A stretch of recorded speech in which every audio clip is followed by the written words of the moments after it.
shit.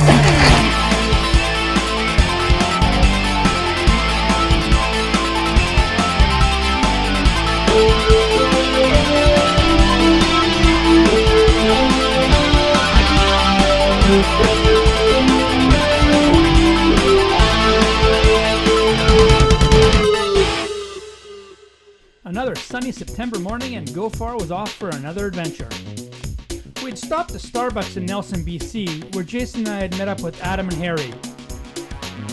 After filling my thermal cup, we headed out, following the Kootenay Lake shoreline to Belfort to catch the ferry.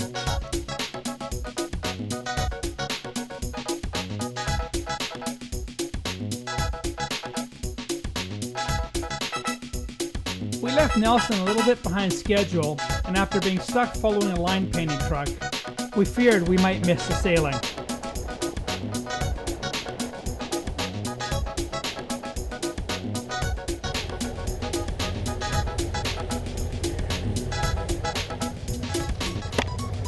Looks like perfect timing. We arrived with a little time to spare. I was able to enjoy my coffee. Jason was able to drop his bike, which I didn't get on film. Oh, well, I can't do this. Drinking coffee with your helmet on can be challenging. The Kootenay Lake Ferry consists of two ferries, the MV Osprey 2000, 80 vehicles, 250 passengers, and the MV Belfort, a 28 vehicle, 150 passenger ferry. We were loading onto the Osprey.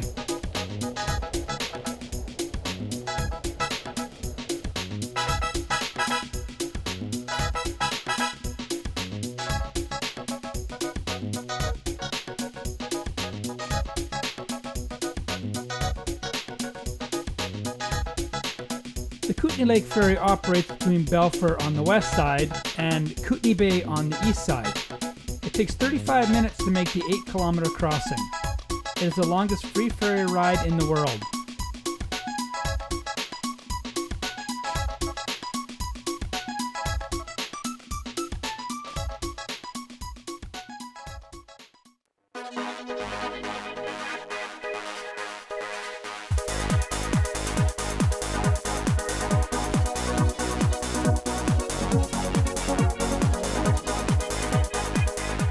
Once we unloaded at Kootenay Bay, we were riding to Crawford Bay, a small community of approximately 350 people, then to Grey Creek, where for us, the pavement ended and the dirt began. Adam, our leader for this leg, looks a little confused. At Grey Creek store, he and Jason were discussing the possible route, as they had both taken it from different roads. He was lost only for a moment. I wasn't worried. Grey Creek Pass is an FSR, or Forestry Service Road, that spans 80 kilometers through the Purcell Mountain Range, from Grey Creek to Kimberley, British Columbia.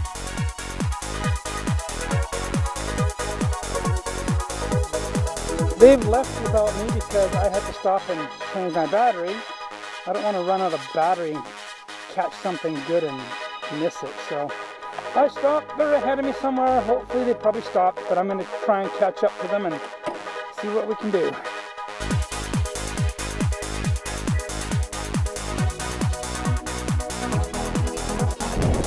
Thanks for waiting, boys.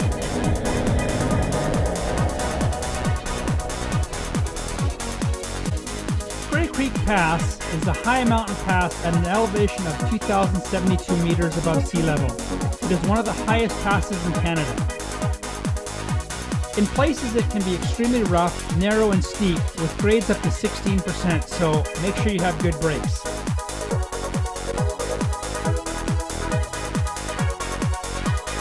They recommend that you have vehicles with high clearance like pickup trucks, four-wheel drive, but we did run into an MX-3 coming from the other side, so I guess realistically you could take whatever the heck you wanted. On the Grey Creek side, the road gains 1,524 meters elevation and 17 kilometers, so there are a lot of switchbacks.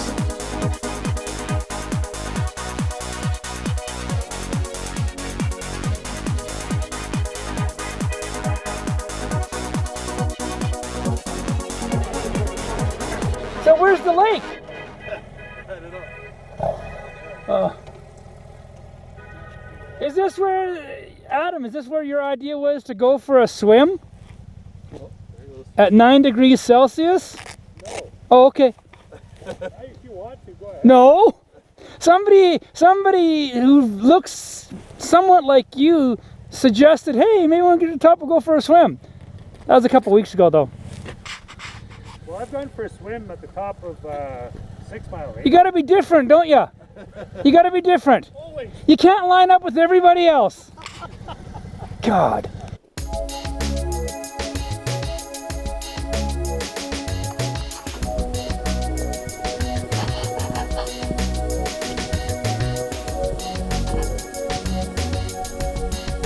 Well, Harry's coming. We're making sure he didn't get tackled by a bear. They promised me a lake, but I didn't see one. Thankfully, it was only a short walk. Oh, there's a lake here. Look at that. And it's not that far away. Oliver Johnny Connors Lake is a shallow lake at the base of Burdette Peak. Is it chilly? It's a good little lake. There was a plaque with a brief history of the lake, but I have forgotten what it said. I guess I should have taken a picture.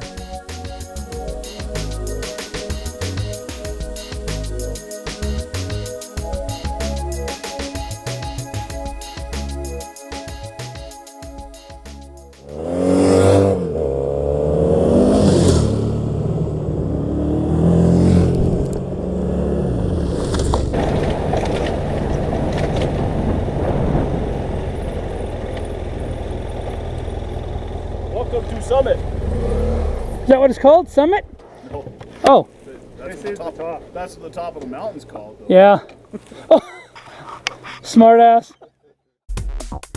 After Jason explained to me what a summit was, thanks for that, buddy, we began our descent into the valley. The road up was fairly easy and fairly smooth. The ride down was going to be much rougher and more rocky.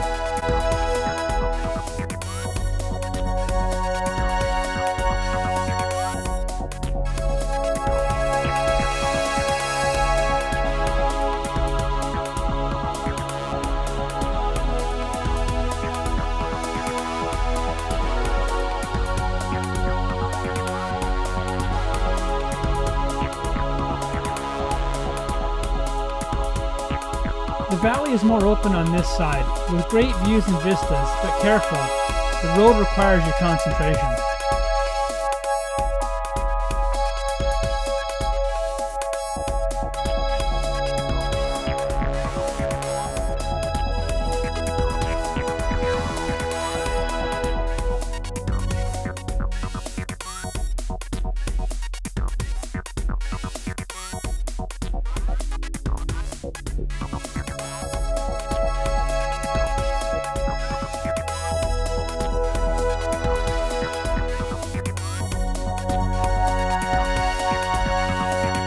Yeah, that's right. Best stay on your own side of the road.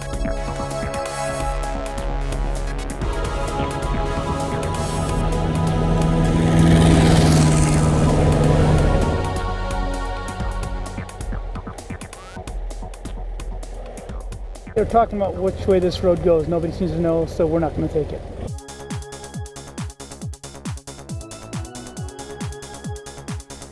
All along this side, you can see the piles of the trees. These are from avalanches in the winter. I'm sure the road has been repaired numerous times in the past.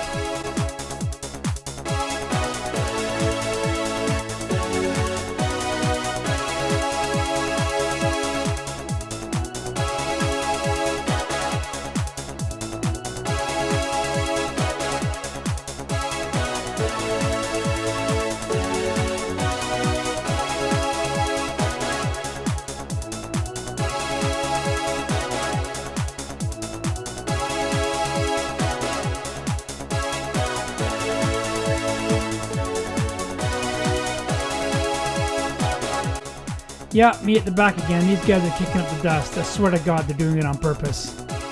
By this point, I was getting pretty hungry. I was ready to stop and eat something. I could feel we were close, but I'm not sure how close. And then St. Mary River. Oh, that was great because I knew it was time to stop and eat. I got tired of you f***ers kicking dirt on my face, so so I dropped back. After some food and a smoke break for Adam, we discussed where to go next. There was a place called Meechin Creek Falls, and Adam and Jason were trying to remember how to get there. They'd both been there before, just weren't sure exactly where it was.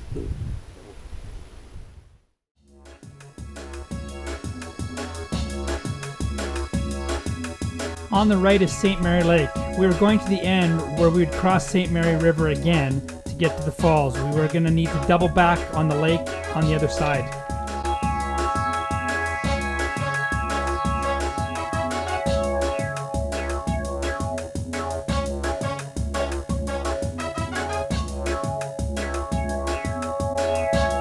A short discussion to see if we were going the right way. Adam and Jason were doing all the talking. Ferry and myself, we were following blindly.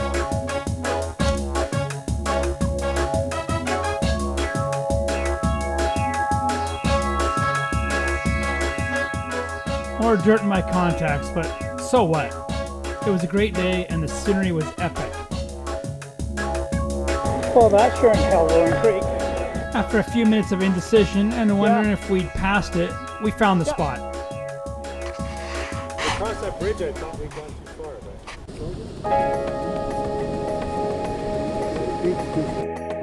Meechin Creek Falls is one of the most spectacular waterfalls in the East Kootenays. It drops 85 feet through a narrow and steep canyon.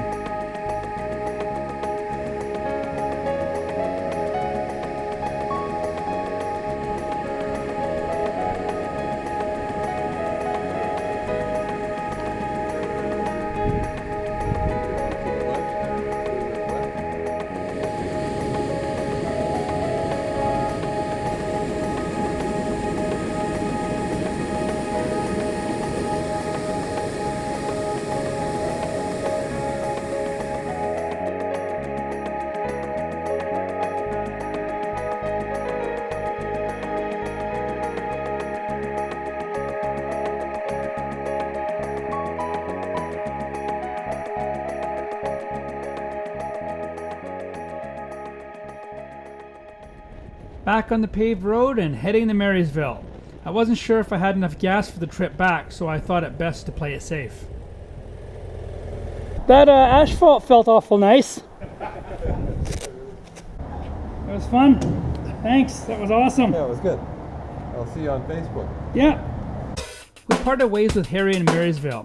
He was taking the highway back through Cranbrook and over the Kootenay Pass to Nelson. We took the same route we had come. Our way was shorter, or so we thought. Turns out he got back to Nelson before we did. Odd, since this was presumably a shorter way.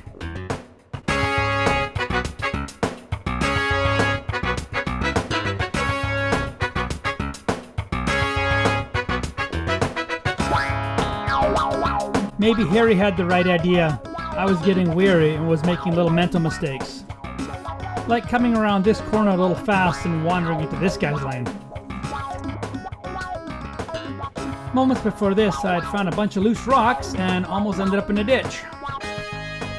Sadly, my camera was off, so I wouldn't get to show you the excitement. I was pretty focused after that, though.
After another great day's ride, it was back to the ferry for the next sailing and then home.